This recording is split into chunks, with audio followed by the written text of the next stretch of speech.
coming out here after 30 years. Yeah, I ain't got nothing, but I'm gonna have something because I'm rich in personality, you know, and I'm rich in love. My family love me, and that's really all that counts. Hey man, shout out everybody out there on Team Banky Pound, man. I appreciate the love. Bam, bam, bam, bam, boom, boom. I appreciate the support.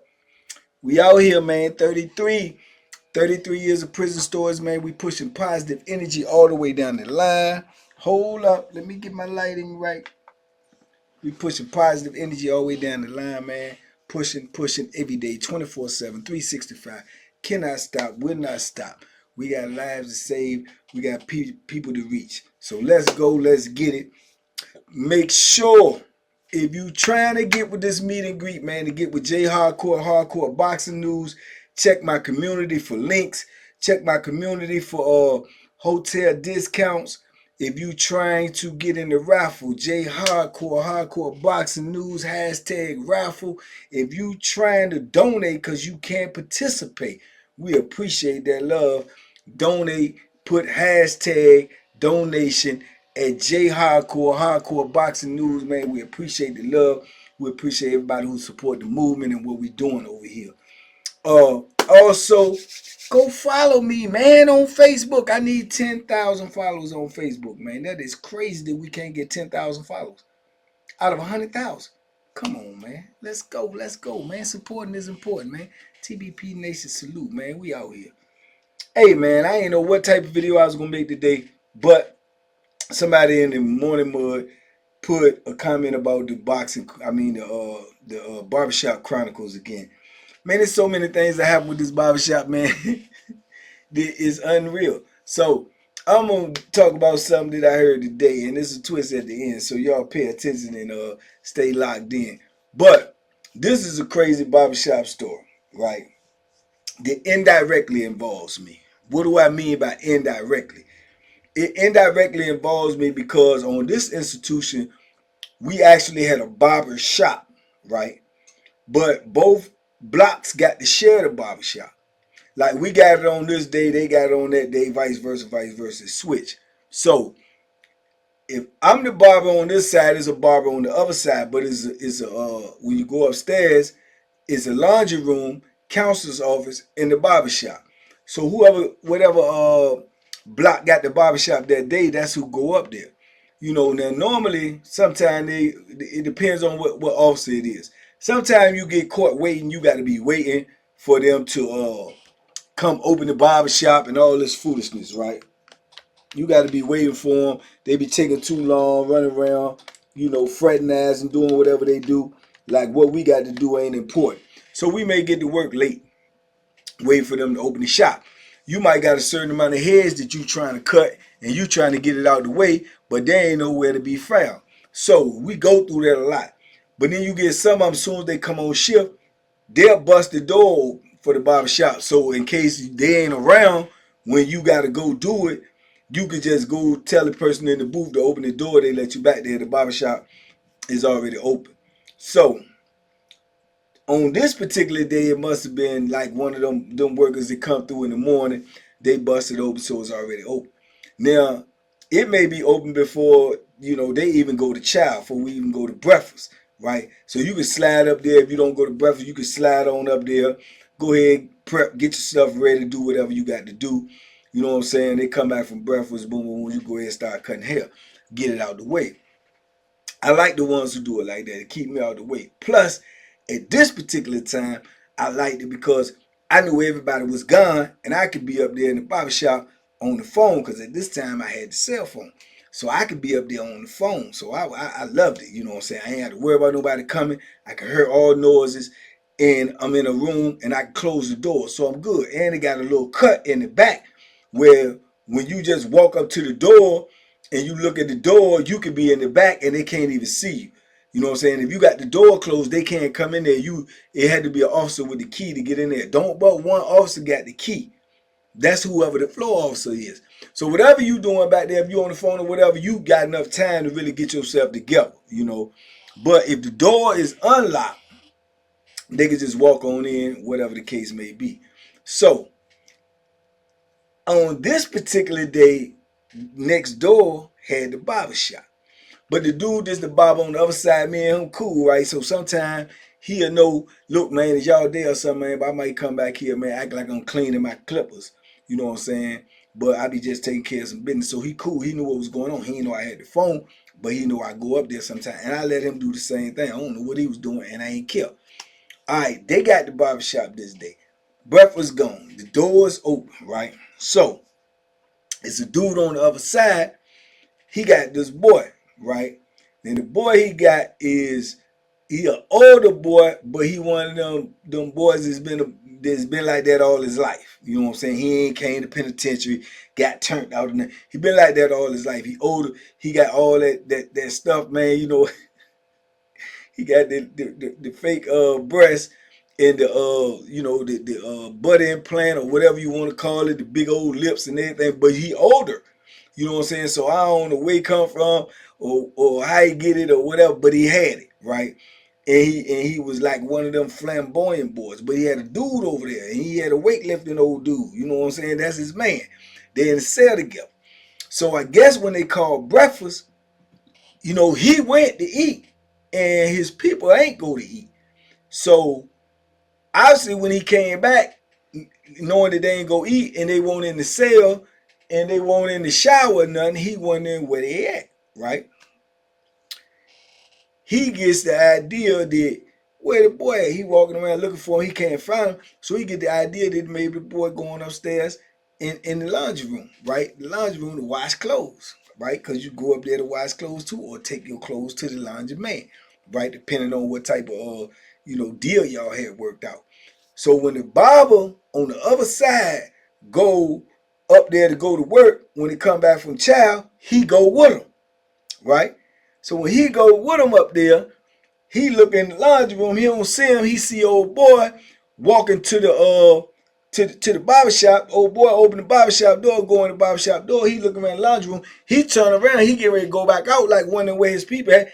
And he heard the barber say, "Hey man, what y'all doing in here?" He turn around, spin the block, come back. His boy up in there with another dude that's in the block doing whatever they doing. And you know what they was doing. So he goes ballistic. "Oh no, B, you got me effed up. You think I'm..." And he runs up in there. The barber dude trying to hold it back, like, hold on. He push him out the way. He go in there. Him and the dude get the clutching. He don't even go at his own people. He get the clutching with the dude. Bang, bang, boom, boom. They rumbling, right?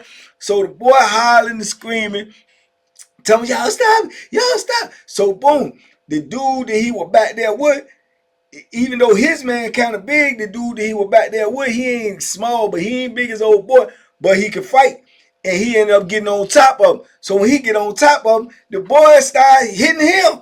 Get off of him. Get off. Get over. So now they shooting the bank to him. They banking them back here. They done went from the barbershop out, spilled out into the laundry room area, right? Now the counselors ain't even in yet, so they just squall out on the floor. They getting it. So people get wind and see, because you can look. If you look up there, it's a big window right at the joint, so the person in the booth can see up there as well. So then you see dudes start running upstairs, them the nosy ones. They running upstairs, coming up. Now my door is 2 doors away from the jump. So I heard all the footsteps and stuff. I'm like, what's going on? So you go to the back window, you can see them. They back there rumbling like cats and dogs. Literally cats and dogs. It's two dogs and one cat. You know what I'm saying? So they own, but dude is, to be honest, he kind of like handling his own. Old boy, this the Bible on us say, he just sitting back like this. He is looking at Jones like shaking his head, because he know, like I know, it ain't gonna do nothing but bring heat to the barbershop. Because when something like that happen, they're gonna be looking at, oh no, then make sure y'all don't open that door.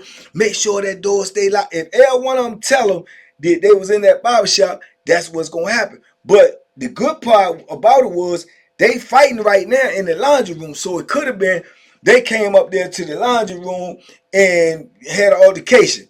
But for the most part, they look at everything up there. It just make when something like that happens, it just make them want to secure that area even more.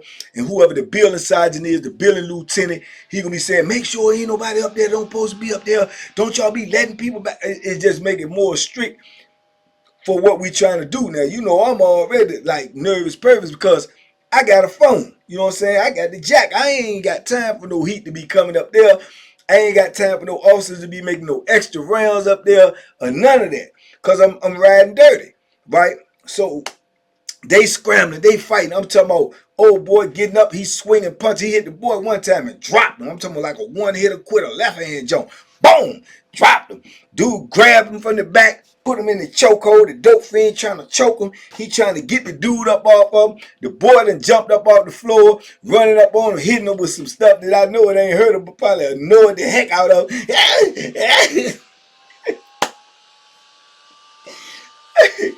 Man, this joke was crazy.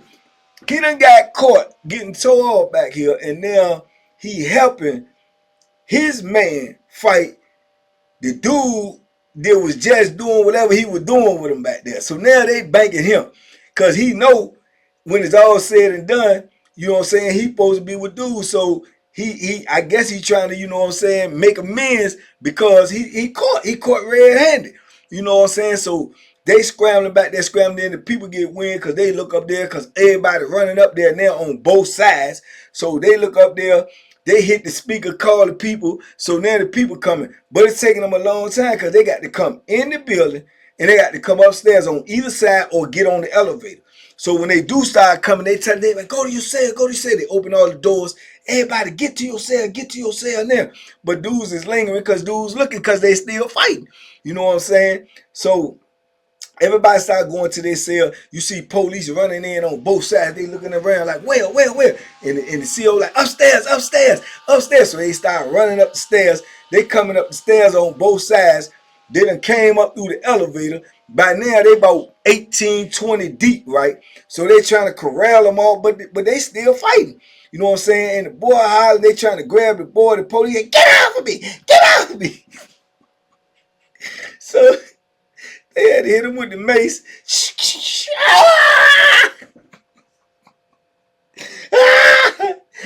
And then they bummed us. Get on the ground. You slam on the ground, you know, hog time up, police tell, hey, Cody said everybody got to go now because you'll mess around, you'll get a charge. It's called delaying and hindering. You delaying and hindering the officer in the process of them doing their job or whatever they call it, however they phrase it, you're going down if you don't get to moving. So we end up going in, but you can see them, they drag them out. They bought one of them out on our side. They must have took the one out on the other side, took one down in the elevator.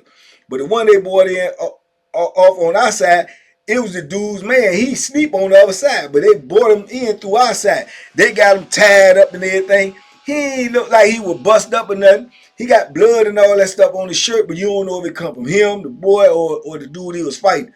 But man, it was just chaotic, confusion. They shut the barbershop and the laundry room down for 3 days. Tell me they doing investigation to know what's going on. And just as we suspected, when we started to, you know, come back out and be able to go back there, they said hold up on the haircuts and the washing the clothes. You know, they trying to see what's going on up there, and they trying to do this and do like it's a crime scene, man. It won't number to fight. They act like it's a crime scene. They be trying to do more than what they supposed to do, acting like this some real. You ain't investigating nothing. What can you investigate? What can you possibly investigate? They're gonna look at the cameras and see, you know what I'm saying, the people moving and back and forth, but they you know what I'm saying, I don't know where that's gonna get them, you know. But anyway, they did that. So we stuck, you know, and like I say, then they started putting restrictions. They won't open in the barber shop for a minute. You had to wait till officer came up there, couldn't open it till after chow, after count, you know, during the breakfast time. They had to make sure they locked the doors every time they did count. You know what I'm saying? We had to wait and wait. It just hindered us for a minute. But like all things in prison, that's just a knee-jerk reaction. They'll do that for about 3, 4, 5 months, and then they gonna go back to normal because it's just more responsibility on them. They don't want no responsibility. They lazy. They really don't want to work anyway. They don't try to open it at the beginning because they gonna be somewhere off in the cut when it's time for you to go back there, and you gonna keep going to the booth telling the officer, man, call the floor officer, man, tell him come over to the barbershop. You know what I'm saying? And he don't be nowhere to be found. So they prefer to open it in the morning and don't worry about it. You know what I'm saying? I done had plenty of officers told me, look, I'm gonna open the barbershop in the morning, man. I ain't gonna close it. I ain't even gonna lock it doing counts or nothing. Don't let nobody come back here and mess this thing up, man. I'm telling you. And I be cool with it when it's time for me to work. I ain't letting nobody. Cause I tell them don't come up there. Cause it ain't for him. It's for me. I don't want to mess nothing up for me. I needed that freedom. I needed that access to move like that. You know what I'm saying? And I had to wait for him to come because I done went back there many times. I ain't had no hair. I cut all my hair early. Got him out the way. Told dudes, I ain't cutting this evening, man. I got something to do. I ain't gonna be cutting. Because I got the free time back there myself. You know what I'm saying? So I use that to my advantage. So I really ain't want nobody to mess it up, man. But man, that I remember that, man, that was just like total mayhem, chaos. They was getting it in all because they got caught up there doing what they were doing. Now later on, I talked to the barber, the one who had walked in on him. So naturally, you know what I'm saying, he gonna tell me what he saw. So I didn't want to hear it because I didn't need that. You know how you get that visual in your head, you don't even want it. He was like, man, yeah, man, this crazy, man. I'm coming up here going to work. As soon as I walk in, man, I hit the light. I see right the corner, man, dude. He got his pants down. He behind old boy. And I'm like, what? He's like, yeah. I said, man, I don't want to know. I don't want to know. He was like, man, it was crazy. He said, I had to say something. It just came out. I'm like, what y'all? And he said, then next thing you know, old boy turned around. He running down. I tried to stop him. He pushed me on out the way. He said, I won't fight for him. I ain't got nothing to do with it. I just didn't want to mess the barbershop up. So I'm like, man, he's like, yeah, man, he came back from breakfast, man. He looking for his people. He knew the people ain't go to breakfast. He walking around looking in the shower, looking around, like, where at? So he must be in the laundry room. He say, I'm coming up there with you, man. I think my people up there in the laundry room. Because he said he started walking with me, and I'm telling him, oh, I got somebody I got to cut this morning. So he telling me, oh, no, I'm just checking the laundry room. I think my people up there washing the clothes. So he said he thought it was cool. He didn't know that he was walking the man right into catching his people. You know what I'm saying? So he said, like, they acting like, like I knew. I ain't know nothing. I said, yeah. I said, man, I ain't want to see that. I know it burnt your eye. So I know it burnt your eyes. He was like, man, that was crazy. That issue was crazy. I said, man, I don't know. I probably would have snapped. I don't know, man. But this the penitentiary. Things like that happen. You bend a corner, you look in the cell, you look the wrong way, you move, you might ain't no telling. It ain't no telling. Somebody over here in the corner gunning in the booth. Somebody you walk by the shower, somebody might got the shower curtain, shower door open, shower curtain, put anything. You go, you spin it coming up the stairs, you go past the blind spot, somebody might be up, man. Prison, man, that's why I say you got to see and don't see. But the things that you see might enrage you. The things that you see might, you can't get it out your head, so it might cause a reaction. So that's how a lot of altercations take place too, by people seeing things that it won't meant for them to see. You know what I'm saying? And then their response to it. So it be like that as well, man. So yeah, man. But that was a wild jump right there, man. Messing with that barbershop. I told you, man, there's a lot of things go down in that barbershop because it's a blind spot. It's the cut. Then you got to worry about the bambas that's getting their hair cut and they want this and that and they tell you what you want and you ask them 5 times. All right, now you sure you want it right here or you want it right there or you want it like this. All you got to do is tell me, but be specific. And then when you do that and then they look in the mirror, no, man, you took my beard too low, man. Man, or man, I told you, don't take it that low. You pick the guard out. I said, do you want this one, or this? You pick the guy out. Give me a 1.5. But it's too low. You asked for a 1.5, Joe. So it's just a lot, man. There's a lot to go on with it, man. And sometimes dudes, how you want to, you know what I'm saying? And then it depends on how they come off too. You know what I'm saying? So I done had, you know, altercations with every scenario you could think of messing with that with them clippers, man. Because everybody ain't gonna be satisfied, or everybody got a vision of what they want, but that vision they don't know how to, you know, relay that to you. Because if you take what they say and do what they say, then they still got complaints. I ain't trying to hurt none of it. You know what I'm saying? I gave you what you asked for. You don't like it, that's that. But things like that be going down. But anyway, man, I just wanted to drop that on y'all, man, to get that video out of my head. But also I wanted to tell you this. For all of my faithful supporting members, I'm getting ready to make another video for y'all right now. Now, this video is going to be a Barbershop Chronicle too, but it's going to be crazy. And I'm just going to tell you this. It's going to be one of the crazy videos I made. And the only reason I'm going to make this video for y'all is because it's in my head now by telling this story. Because I had an incident where I had to deal with some tomfoolery similar to that on my watch. And it was involving something that I don't want to give y'all too much. Just stay tuned for the membership video. But it's going to be crazy. Because it was crazy to me. And it's still crazy when I remember it. But in the meantime, in between time, man, y'all hit that like button, man. Y'all share these videos. Y'all leave a comment, man.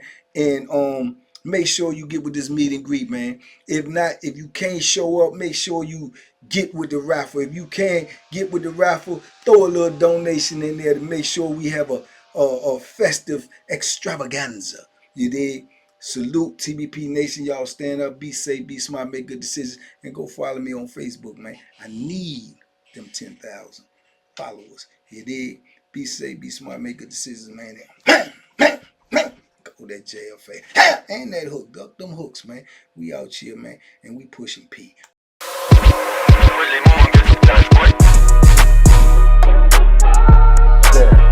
The banking special. Yeah. Pure deliciousness. Pure deliciousness, man.